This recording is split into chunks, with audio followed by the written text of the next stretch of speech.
20-30% ఎవరైతే వీరాభిమానులు ఉంటారో వాళ్ళు, లేదా జనసేనకి సంబంధించి పోటీ చేసే చోట్ల పోలరైజ్ అవుతాయి కాపోటు.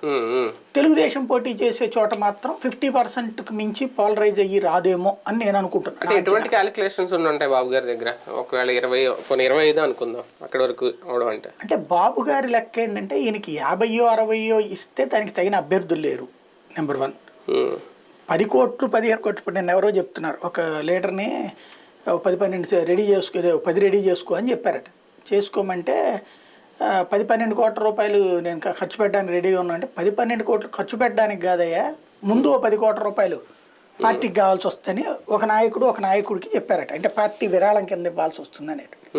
అంటే అట్లాంటి రోజులు ఇవి ప్రాక్టికల్గా. పాయింట్ ఏంటంటే ఇక్కడ బాబు గారి లెక్క ఏంటి, ఇక్కడ వీళ్ళకి డబ్బులు ఖర్చు పెట్టగలిగినటువంటి వాళ్ళు తక్కువ ఉన్నారు. నెంబర్ 1. 2, అప్పుడు ఒక 50-60 ఇస్తే పరిస్థితి ఏంటి, 60లో ఒక 50 వదులుకున్నట్టు అయిపోతుంది.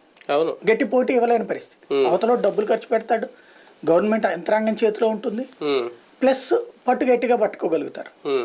అప్పుడు 1 సైడెడ్ విక్టరీ అయిపోతుంది వైసీపీకి. కాబట్టి